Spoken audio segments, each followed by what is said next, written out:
South ఇండియాలోనే అతి తక్కువ ధరలకే రత్నాలందించే ఏకైక సంస్థ 6JVR. హలో నమస్తే, నేను జర్నలిస్ట్ శ్రీనివాస్. ఈరోజు ఏపీ వార్తాపత్రికలో వచ్చిన వార్తలను విశ్లేషించేద్దాం. ముందుగా సాక్షి పేపర్లో వచ్చిన వార్తలను చూద్దాం. బదిలీలతో బరితెగింపు, ఎన్నికల సందర్భంగా జరిగిన హింసపై డీజీపీకి సిట్ నివేదిక, దాడులు అరికట్టడం, కేసుల దర్యాప్తులో పోలీసులు విఫలం, పోలింగ్కు ముందు ఆకస్మిక బదిలీలతో యథేచ్ఛగా విధ్వంసకాండ, దర్యాప్తు సక్రమంగా లేదు, అదనపు సెక్షన్లు చేర్చాలి అని చెప్పి నిన్న సిట్టు ఏదైతే ఎలక్షన్ తర్వాత తాడిపర్తి, అనంతపురం జిల్లా, చిత్తూరు, అదేవిధంగా నరసరావుపేట, పల్నాడు ఏరియాలో జరిగిన అనేక విధ్వంసకాండ ఘర్షణలకు సంబంధించి sit election commission special investigation team వేసింది. ఆ సిట్ నిన్న ఏపీ డీజీపీకి తాత్కాలిక నివేదిక ఇచ్చింది, టెంపరీ రిపోర్ట్ ఇచ్చారు. దాంట్లో స్పష్టంగా చెప్పారు, ఈ బదిలీలతో బరితెగింపు జరిగిందని, ఎన్నికల సందర్భంగా హింసపై డీజీపీకి సిట్ నివేదిక ఇచ్చింది. దాంట్లో ప్రధానంగా 33 కేసులు, 1370 మంది అందులో ఇన్వాల్వ్ అయ్యారట. దాంట్లో ప్రధానంగా ఏదైతే ఈ పల్నాడు, చిత్తూరు, అనంతపురం ఏరియాలో జరిగిన ఎన్నికల అనంతరం జరిగిన గొడవలలో, ఎన్నికల రోజు జరిగిన గొడవల్లో ప్రధానంగా ఏంటంటే బదిలీ చేయాలి అక్కడ ఉన్న ఎస్పీలని, కలెక్టర్లను అని చెప్పి పదే చంద్రబాబు నాయుడు గారు, అదేవిధంగా పురంధరేశ్వరి గారు ఎలక్షన్ కమిషన్ పైన ఒత్తిడి చేశారు, లెటర్లు రాశారు. ఎక్కడైతే బదిలీలు జరిగినాయో, ఎక్కడైతే వాళ్ళకి కావాల్సిన ఆఫీసర్లను అపాయింట్ చేసుకున్నారో అక్కడే గొడవలు జరిగినాయి. అంటే వీళ్ళే బరితెగింపు చేసి, బదిలీలు చేయించి, అక్కడ బరితెగింపు చేయించి గొడవలకు కారణమైన పార్టీ తెలుగుదేశం పార్టీ, అటు బీజేపీ పార్టీ అనేది స్పష్టంగా అర్థమైంది. ఎక్కడైతే ఈ ఆఫీసర్లు ఇక్కడ ఉంచొద్దు, ట్రాన్స్ఫర్ చేయండి అని చెప్పారు, వాళ్ళకి కావాల్సిన ఆఫీసర్లు అక్కడ అపాయింట్ చేసుకున్నారు ఎలక్షన్ కమిషన్, అక్కడే గొడవలు జరిగింది. అంటే స్పష్టంగా అర్థమవుతుంది, అక్కడ ఉన్న స్ట్రిక్ట్ ఆఫీసర్ని, అక్కడ అనుభవం ఉన్న ఆఫీసర్ని, అక్కడ ఎక్కడెక్కడ గొడవలు జరిగే అవకాశం ఉందో తెలిసిన ఆఫీసర్ని ఎలక్షన్కి 3 రోజుల ముందు ఆల్ ఆఫ్ సడన్గా ట్రాన్స్ఫర్ చేయించి కొత్త ఆఫీసర్ని ఆడబెట్టి వీళ్ళు ఇష్టం వచ్చినట్టు బరితెగించి గొడవలు చేశారు, దాడులు చేశారు, రక్తాలు ఏర్లై పారించారు. అంటే దీన్ని మొత్తానికి కారణం తెలుగుదేశం పార్టీ అధ్యక్షుడు నారా చంద్రబాబు నాయుడు గారు, బీజేపీ పార్టీ అధ్యక్షురాలు పురంధరేశ్వరి గారు. వాళ్ళు కావాలని ఎలక్షన్ కమిషన్ లెటర్లు రాసి ఒత్తిడి తెచ్చి అక్కడ ఉన్న, అంటే ఆ ఏరియా మీద పట్టున్న ఆఫీసర్లను ట్రాన్స్ఫర్ చేసి, పట్టు లేని ఆఫీసర్లను అక్కడ అపాయింట్ చేసి ఈ గొడవలకు బరి తెగించారు తెలుగుదేశం పార్టీ అండ్ కూటమి అనేది స్పష్టంగా అర్థమైంది అనేది ఒక వార్తను సాక్షి పత్రిక రాసింది. మొత్తం మీద 33 కేసులు అయినాయట, 1370 మంది నిందితులు ఉన్నారు అని చెప్పి కూడా ఒక దాంట్లో పల్నాడు ఏరియాలో ఎక్కువ కేసులు అయినాయి. తర్వాత తాడిపత్రి, అంటే అనంతపురం జిల్లా, తర్వాత చిత్తూరు జిల్లాలో మొత్తానికైతే ఇది బదిలీలతో బరితెగింపు చేసినట్టు వాస్తవంగా. ఎందుకంటే మళ్ళా వాళ్ళు దొంగ అన్నట్టు ఈ గొడవలకు వైఎస్ఆర్సీపీ ఉంది, ఈ గొడవలు చేసింది వాళ్ళే. అసలు మీరు లెటర్లు రాస్తారు, మీరు ట్రాన్స్ఫర్ చేయిస్తారు, మీరు అక్కడ ఉన్న ఆఫీసర్లని, ఎఫిషియెంట్ ఆఫీసర్లు తీసుకుపోయి ఎక్కడో వేసి, ఎన్నికలకు సంబంధం లేని విధులు వేసి, అక్కడ అనుభవం లేని అధికారులను అక్కడ తీసుకొచ్చి పెట్టి మీరు గొడవలు చేయడానికి ఉద్దేశపూర్వకంగానే, కుట్రపూరితంగానే గొడవలు చేయాలనే ఒక ఉద్దేశం ఉండే, ఎలక్షన్లో మ్యానిపులేషన్ చేయాలనే ఒక ఉద్దేశం ఉండే అక్కడ ఉన్న ఆఫీసర్లు కాదని కొత్త ఆఫీసర్లను తెప్పించుకున్నారు. మరి ఆ గొడవల వెనక ఎవరు ఉన్నారు అనేది సామాన్య ప్రజలు కూడా అర్థం చేసుకుంటారు ఇలా. ఎందుకంటే ఎఫిషియెంట్ ఆఫీసర్లు, సమర్థమైన ఆఫీసర్లను పంపించి అక్కడ సమర్థవంతం లేని ఆఫీసర్, అనుభవం లేని ఆఫీసర్ని, ఆ ఏరియా మీద కమాండ్ లేని ఆఫీసర్లు తీసుకొచ్చి గొడవలు చేయడానికి పురిగొల్పింది మీరు అనేది అలా స్థానికంగా చర్చించుకుంటున్న పరిస్థితి. అటు తెలుగుదేశం పార్టీ కానీ, కూటమి పార్టీలు కానీ ఈ పాపం వాళ్ళదే అనేది స్పష్టంగా ప్రజలు అర్థం చేసుకుంటున్నారు, ప్రజలు చర్చించుకుంటున్నారు, మాట్లాడుకుంటున్నారు. ఇది ఒక వార్తగా సాక్షి పేపర్ ఇచ్చింది. ఇంకోటి, ఇట్లీకి దుబాయ్లో చంద్రబాబు దాగుడు మూతలు, గప్చిప్గా విదేశాలకు ఉడాయించిన వైనం, వైద్య పరీక్షల కోసం అమెరికా వెళుతున్నట్లు లీకులు.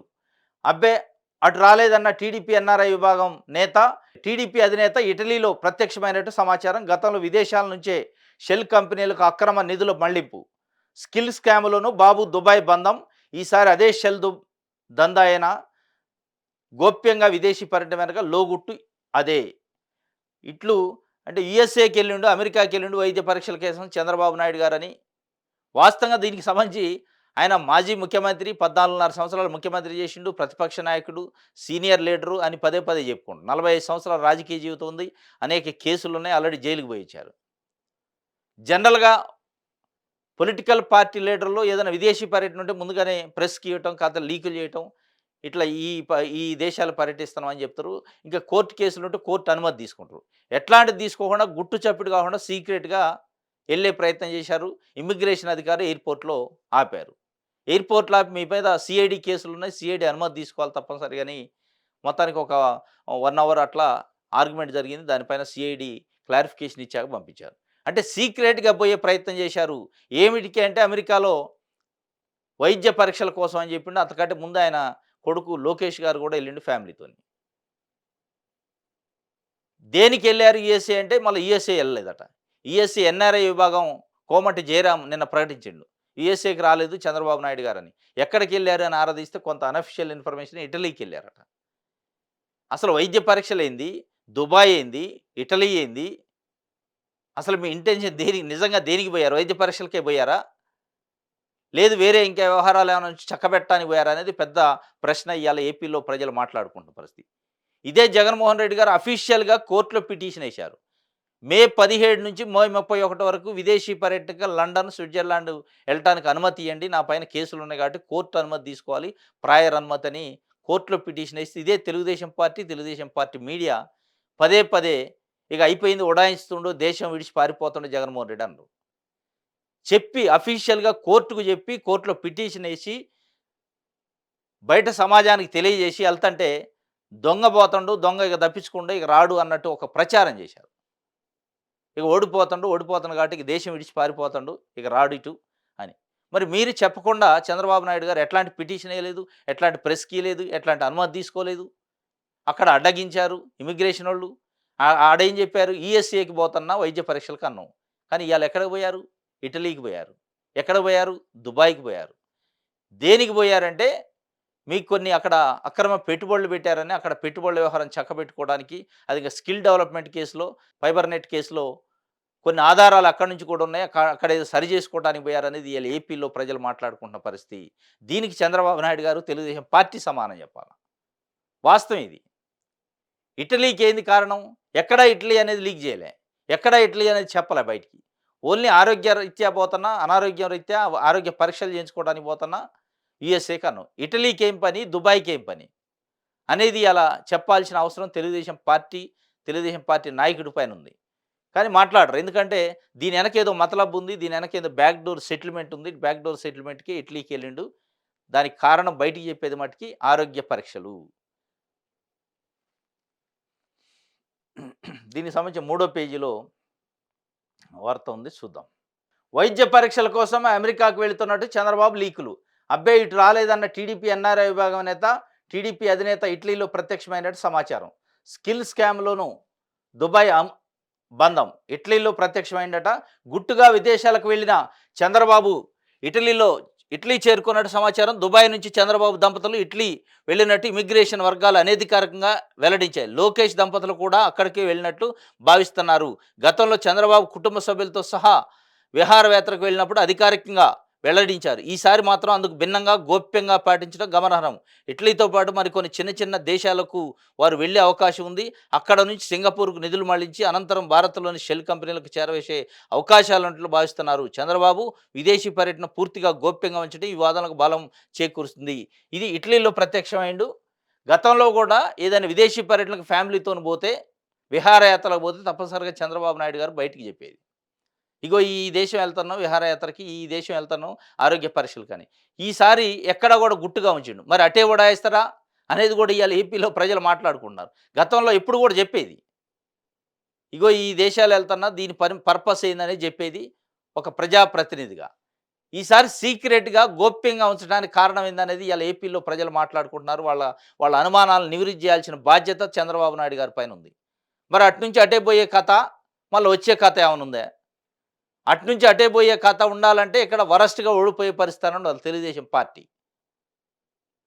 ఇక మనం తట్టుకోలేము. ఇక్కడ సెకండ్ టైమ్‌కి ఇట్లా ఓడిపోతే పార్టీ ఉండదు, నేనుండను, మన ఉనికే ప్రశ్నార్థకం అని పారిపోయే పరిస్థితుల్లో ఏమైనా ఇట్లీ పోయారా? ఎందుకంటే పదే పదే ప్రత్యక్షంగా తెలుగుదేశం పార్టీ మీడియా జగన్మోహన్ రెడ్డి గారు అటునుంచి అటే పోతాడు, ఇక రాడు అన్నారు కాబట్టి అది మీకు కూడా వర్తిస్తుంది కదా అనేది అలా ఏపీలో మాట్లాడుకుంటున్నారు ప్రజలు. దానికి సమానం చెప్పాల. ఇటలీలో ప్రత్యక్షమయ్యారట. కొడుకు కూడా అక్కడికే వెళ్ళిండట లోకేష్ గారు. మరి ఆ ఇటలీ నుంచి ఏదో సింగపూర్‌కి కొంత పెట్టుబడులట, అక్కడి నుంచి మళ్ళీ షెల్ కంపెనీలు పెట్టి ఇక్కడికి ట్రాన్స్ఫర్ చేసే వ్యవహారం ఏదో గతంలో నడిచిందట. ఆ వ్యవహారాలు చక్కబెట్టడానికి పోయారా? లేదు 56 రోజుల పాటు జైల్లో ఉన్న కేసుకు సంబంధించి అక్కడ ఏమైనా సాక్ష్యాధారాలు, సాక్షులుంటే వాటిని ఏమన్నా మ్యానిపులేషన్ చేయడానికి పోయారా? లేదు ఎలక్షన్స్‌లో ఓడిపోయే పరిస్థితి ఉంది. అది కూడా వరస్ట్‌గా ఓడిపోయే పరిస్థితి ఉంది. ఇక మనం నిలదొక్కుకోలేము. పార్టీ వ్యవహారాలు చేయలేము. రాజకీయాలు చేయలేము. దేశం విడిచి పోతే తప్ప ఇక మనం తట్టుకోలేము అనే పరిస్థితులు అట్లా ఏమైనా పోయారా?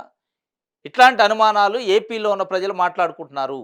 దానికి సమాధానం చెప్పాల్సిన అవసరం చంద్రబాబు నాయుడు గారి పైన ఉంది. ఎందుకంటే సీక్రెట్‌గా ఎళ్లారు. మీరు నిజంగానే కోర్ట్‌కు చెప్పో, లేకపోతే ప్రజలకు చెప్పో, ప్రెస్ మీట్ పెట్టి చెప్పి ఎళ్తే ఎక్కడా కూడా ఎలక్షన్‌కి ముందు దీని గురించి మాట్లాడలే. ఎలక్షన్ అయిన తర్వాత కూడా దీని గురించి ఎక్కడ బయటికి రాలే. విదేశీ పర్యటనకి ఎళ్తాను అనేది ఎక్కడ స్పష్టంగా చెప్పలేదు. చెప్పనందుకు ఈ అనుమానాలు. మీరు చెప్పిపోయి ఉంటే జగన్మోహన్ రెడ్డి గారి లెక్క కోర్ట్‌లో పిటిషన్ ఎయకపోయినా కనీసం ప్రెస్ మీట్ పెట్టో, లేతే లెటర్ రాసో, కార్యకర్తలకు చెప్పో, నాయకులకు చెప్పు ఎల్లుంటే ఎక్కడ సీక్రసీ గోప్యంగా ఎక్కడ ఒక నాయకుడు పోయి వీడుకోలు చెప్పలేదు. ఏది లేదు. సైలెంట్‌గా ఎళ్లారు. అంటేనే అనుమానాలు వస్తున్నాయి. ఆ సైలెంట్‌గా గోప్యంగా ఎళ్ళటానికి కారణాలేందో చెప్పాల్సిన అవసరం ఉంది. ఇటలీ కథ ఏందో ఆ ఇటలీలో ఏముంది? ఇటలీలో ఏం వైద్య పరీక్షలున్నాయి? అమెరికాలో వైద్య పరీక్షలా? ఇటలీలోనా? దుబాయ్‌లోనా? సింగపూర్‌లోనా? అసలు మీరు ఎక్కడికెక్కడికెళ్లారు? అనేది ప్రజలు తెలుసుకోవాలనుకుంటున్నారు. ప్రజలకు చెప్పాల్సిన అవసరం, బాధ్యత కూడా చంద్రబాబు నాయుడు గారి పైన ఉంది. పోలింగ్ తర్వాత కూడా సైలెంట్ అయిపోయారు. ఎక్కడ కూడా చంద్రబాబు నాయుడు గారు గాని, లోకేష్ గారు గాని, పురంధరేశ్వరి గారు గాని, పవన్ కళ్యాణ్ గారు గాని ఎక్కడ ఇగో మేము ఈ జిల్లాలో ఇన్నిన్ని సీట్లు గెలుస్తున్నాం. మేము తప్పనిసరిగా ఇంత ఫిగర్ గెలుస్తున్నాం అని చెప్పే ధైర్యం గాని, అది గాని సైలెంట్ అయిపోయారు. ఎందుకయ్యారనేది మరి వ్యూహాత్మకమా? నిజంగానే ఆడు వరస్ట్‌గా ఓడిపోయే పరిస్థితి ఉందా? అనేది వాళ్ళు చెప్పాల్సిన అవసరం ఉంది. వాళ్ళు చెప్పకుండా ప్రశాంత్ కిషోర్ లాంటి వ్యక్తితోని పార్టీకి సంబంధం లేని, అసలు ఆ ఏపీకి సంబంధం లేని వ్యక్తితోని చెప్పించే పరిస్థితి వచ్చింది. చూడాలి ఏం జరుగుతుందనేది. ఇది సాక్షికి సంబంధించి హ్మ్. ఆంధ్రప్రభ చూద్దాం. నిగ్గు తేల్చిన చిట్టు. నిగ్గు తేల్చిందట సిట్టు. నిగ్గు తేల్చిన సిట్టు 33 కేసులు, 1370 మంది నిందితులు, 124 మంది అరెస్టు, 94 మందికి నోటీసులు, పోలీసు దర్యాప్తులో లోపాలున్నాయి. మరికొందరిపై కేసులు నమోదుకు అవకాశం.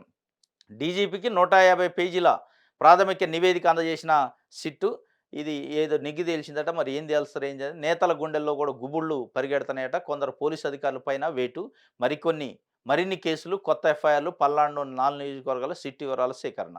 ఇది ఆహ్, ఒక వార్త నిగ్గు తేల్చిందని చెప్పి ఇచ్చారు. ఆ నిగ్గు తేల్చిన కథ ఏందనేది బయటకొస్తది ఇప్పుడు.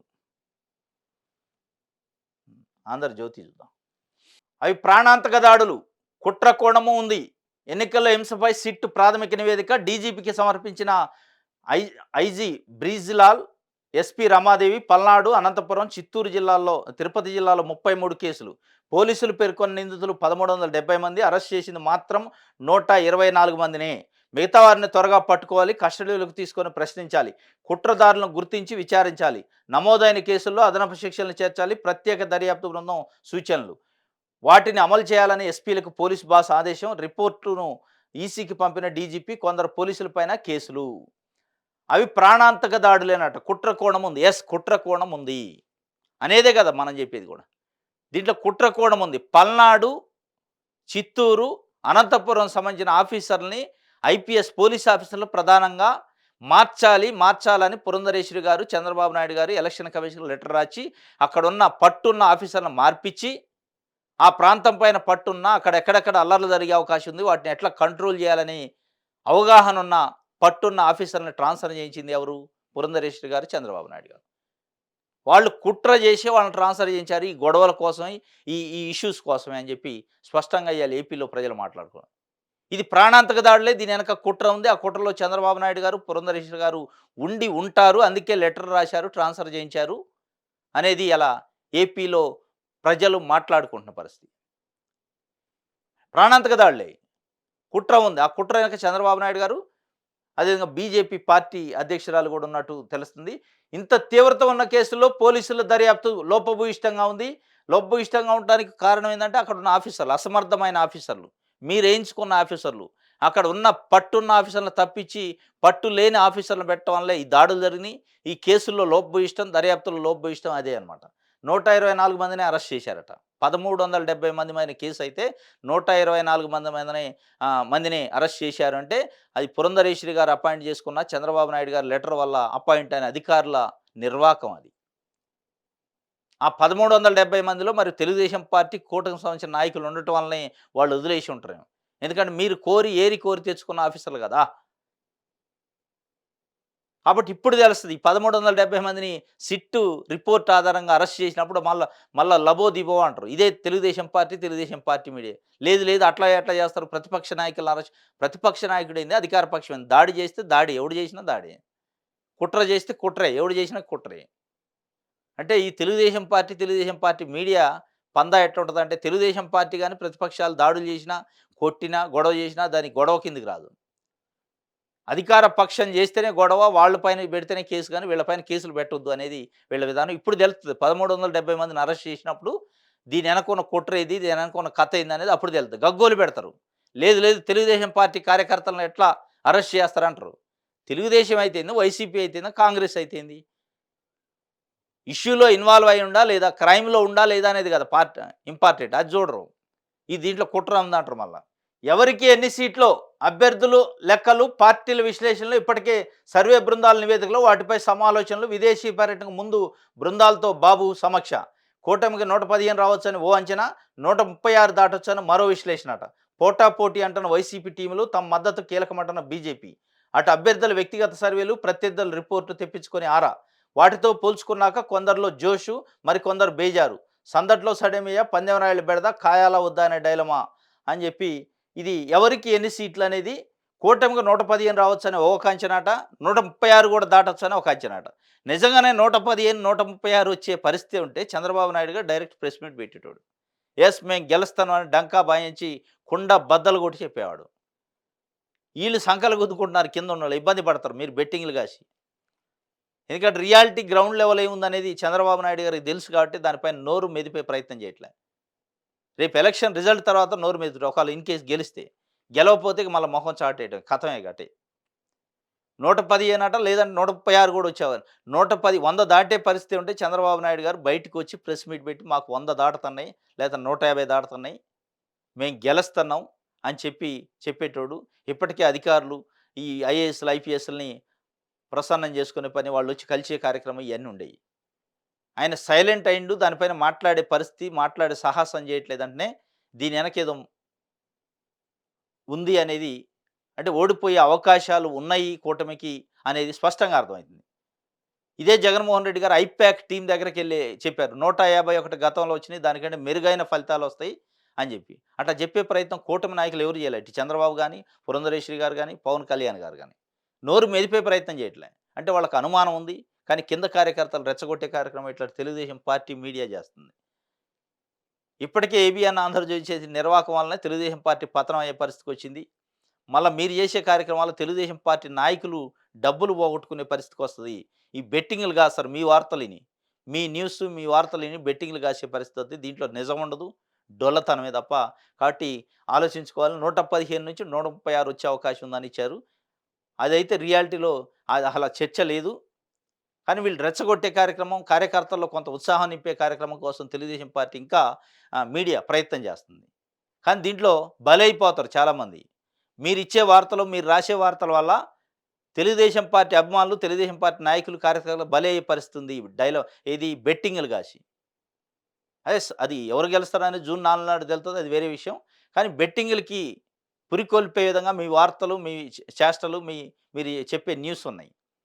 దానివల్ల పార్టీ క్యాడరే దెబ్బతింటుంది. ఇప్పుడే పార్టీ మీ వ్యవహార శైలి వల్ల వాళ్ళ పార్టీ పతనం అయ్యే పరిస్థితుంది. మీరు ఇంకా కార్యకర్తలను కూడా నాశనం చేసే పరిస్థితుల్లో మాట్లాడతారు. ఎవరికి ఎన్ని సీట్లు అంటే ఎవరిది అసలు వాళ్ళు చెప్పే పరిస్థితి నాయకుడికే లేదు. వీళ్ళు చెప్తున్నారు 136 రావచ్చు, 115 రావచ్చు.